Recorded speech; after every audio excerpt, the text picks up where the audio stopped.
Hi అండి, welcome to Radhika's channel.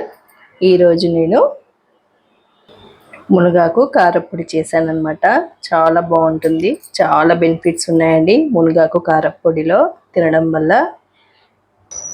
వేడి వేడి అన్నంలోకి చాలా బాగుంటుంది, చాలా ఉపయోగాలు ఉన్నాయన్నమాట మునగాకు పొడి తినడం వల్ల. ఈరోజు నేను మునగాకు పొడితో పాటు వంకాయ కారం కూడా చేశాను. మనం ప్రతిరోజు ఫస్ట్ ముద్దలో ఇలా మునగాకు పొడితో కొంచెం నెయ్యి వేసుకొని తినడం అలవాటు చేసుకోండి. మీరు తినండి, పిల్లలకు కూడా చేసి పెట్టడం చేయండి, చాలా బాగుంటుందండి. ఇది ఎలా చేయాలని మనము వీడియోలోకి వెళ్ళిపోదాము. ఇందులో ఉన్న బెనిఫిట్స్ కూడా మనం వీడియోలో చూసుకుంటూ మాట్లాడేసుకుందాము. ప్రాసెస్లోకి అయితే వెళ్ళిపోదాము. ఒక ముద్ద ట్రై చేయండి, రోజు ఒక ముద్దలో తినడం అలవాటు చేసుకోండి, చాలా మంచిదండి. నేను చెప్పిన విధంగా ట్రై చేసి చూడండి. ఇప్పుడైతే మనం లేట్ చేయకుండా ప్రాసెస్లోకి వెళ్ళిపోదాము. ముందుగా మునగాకుని శుభ్రంగా కడిగేసుకోవాలన్నమాట. శుభ్రంగా 2-3 సార్లు కడిగేసి ఒక గుడ్డలో ఆరేసుకొని ఇలా పొడి అయ్యే విధంగా చూసుకోవాలి. ఇప్పుడు ఇది పక్కకు పెట్టేసుకుందాము. మునగాకుని ఇప్పుడు స్టవ్ వెలిగించుకొని కడాయి పెట్టుకొని ఇందులోకి ఒక గరిటె వరకు ఆయిల్ వేసుకోవాలి. ఇందులోకి ఒక 3 టేబుల్ స్పూన్ల వరకు మినపగుండ్లు వేసుకోండి. మినపప్పు కానీ మినపగుండ్లు కానీ వేసుకోవాలి, వేయించుకోవాలి మినపగుండ్లను. అలాగే 2 టేబుల్ స్పూన్ల వరకు శనగపప్పు కూడా వేసుకోండి, దూరగా వేయించుకోవాలి. ఈ మునగాకు వల్ల మనకు చాలా బెనిఫిట్స్ ఉన్నాయండి, చాలా ప్రయోజనాలు ఉన్నాయి. రోజు ఒక ముద్ద అన్నంలో మునగాకు పొడి వేసుకొని తింటే చాలా అంటే చాలా మంచిది. 300 రకాల ప్రయోజనాలు ఉన్నాయంటండి ఇందులో. అందుకోసం మనం తీసుకుంటూ ఉంటే చాలా మంచిదన్నమాట మునగాకు. రోజు ఒక ముద్ద వేడన్నంలో ఫస్ట్ ముద్ద ఈ మునగాకు పొడితో తినండి, చాలా బాగుంటుంది.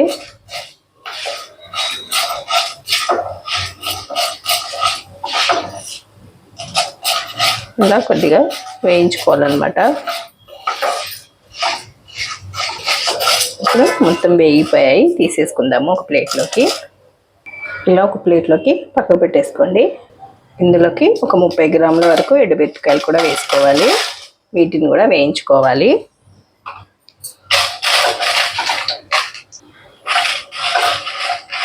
ఇందులో సి విటమిన్, ఏ విటమిన్ ఎక్కువగా ఉంటుందండి మునగాకులో.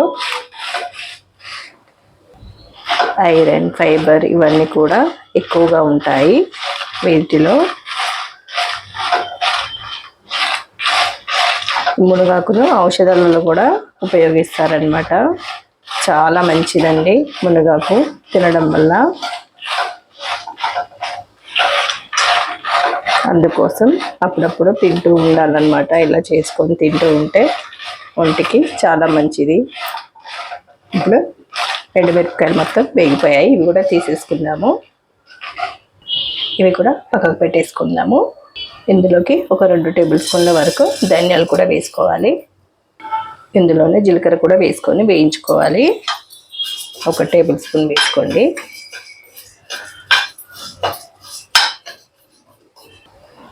ఈ మునగాకు వల్ల బ్లడ్లోని షుగర్ని కూడా కంట్రోల్ చేస్తుందంటండి.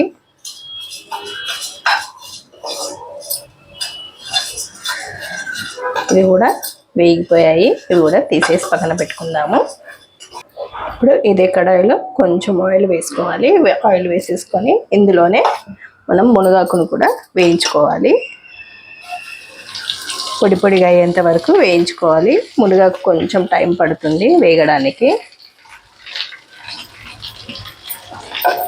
మొత్తం పొడిలాడాలన్నమాట మునగాకంతా. ఒకసారి మొత్తం కలిపేసేసుకోండి.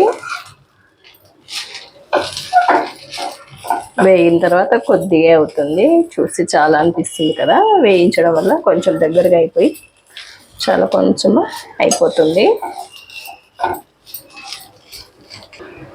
ఒక 10 నిమిషాలకు ఇలా మొత్తం వేగుతుంది అనమాట. ఇలా కొంచెం దగ్గర పడిన తర్వాత ఇందులోకి కొన్ని చిన్న నిమ్మకాయ సైజ్ అంతా చింతపండు కూడా వేసుకోవాలి. మరి ఎక్కువ అవసరం లేదు, పుల్లగా అయిపోతుంది మరి ఎక్కువ వేసుకుంటే. ఒక 5-6 రెమ్మలు అయితే సరిపోతుంది. వీటిని కూడా వేయించుకోవాలి. చింతపండు వేసాక ఇలా ఒక 5 నిమిషాలు వేయించుకుంటే సరిపోతుందండి. మనకి ఇప్పుడు పొడి లాడుతుంది. ఎండిపోయిన తర్వాత, ఆరిపోయిన తర్వాత, చల్లారిన తర్వాత ఇంకా పొడిగా అవుతుంది. ఇప్పుడు స్టవ్ ఆఫ్ చేసేసుకోవచ్చు. స్టవ్ ఆఫ్ చేసేస్తున్నాను నేను. ఇప్పుడు ఇది కూడా చల్లారిపోవాలి మొత్తం. మనం వేయించుకునే ఎండుమిరపకాయలు, పప్పులు అన్నీ చల్లారిన తర్వాత మిక్సీ పట్టేసుకోవాలి. ఇప్పుడు పూర్తిగా చల్లారిపోయింది. మిక్సీ పట్టేసుకుందామండి. ముందుగా మనం ఎండుమిరపకాయలు మిక్సీ పట్టుకుందాము. ఎండుమిరపకాయలు వేసేసుకుందాము. ఇందులోనే శనగపప్పు కూడా వేసుకుందాము. వేయించిన శనగపప్పు, మినపప్పు 2 వేసేసుకోవాలి. ఇందులోకి ఒక పెద్ద సైజు ఎల్లిగడ్డ పొట్టు తీసి వేసేసుకోవాలి. మొత్తం ఇప్పుడు మిక్సీ పట్టేసుకుందాము మెత్తగా. ఇందులోకి ఇప్పుడు కొంచెం ఇలా నలిగిన తర్వాత రుచికి సరిపడా ఉప్పు వేసేసుకోండి. నేను ఇక్కడ కల్లుప్పు వేస్తున్నాను. ఒక 2 స్పూన్ల వరకు వేసుకుంటున్నాను. మళ్ళొకసారి మిక్సీ పట్టేసుకుందాము. ఇలా మెత్తగా మిక్సీ పట్టేసుకొని ఇప్పుడు మునగాకు వేయించుకుంది వేసేసుకోవాలి. చూసారా ఎండిపోయిన తర్వాత, ఎండిపోయిన చల్లారిన తర్వాత ఇలా పొడిగా అయిపోతుంది. ఇప్పుడు దీన్ని కూడా వేసేసుకొని మిక్సీ పట్టేసుకుందాము. ఇప్పుడు మిక్సీ పట్టేసుకుందాము. ఇలా మిక్సీ పట్టేసుకోవాలన్నమాట. ఇప్పుడు రెడీ అయిపోయింది.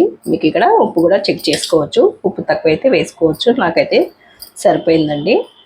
ఇప్పుడు రెడీ అయిపోయింది. మునగాకు కారప్పొడి ఒక డబ్బాలోకి వేసేసి పెట్టేసుకుందాము. నేనైతే ఒక 2 డబ్బాలోకి వేసుకుంటున్నానండి. ఒకటి అయిపోయిన తర్వాత ఒకటి తీసుకుంటే మనకు ఫ్రెష్గా ఉంటుంది. ఇది 1-2 నెలలైనా బాగుంటుంది, ఫ్రెష్గానే ఉంటుంది. ఇలా 2 బాక్స్లోకి వేసుకొని ఉంచుకున్నారంటే ఒకటి అయిపోయిన తర్వాత ఒకటి తీసుకోవచ్చు. ఇలా నేనైతే ఇలాగ చేసి పెట్టుకుంటానండి.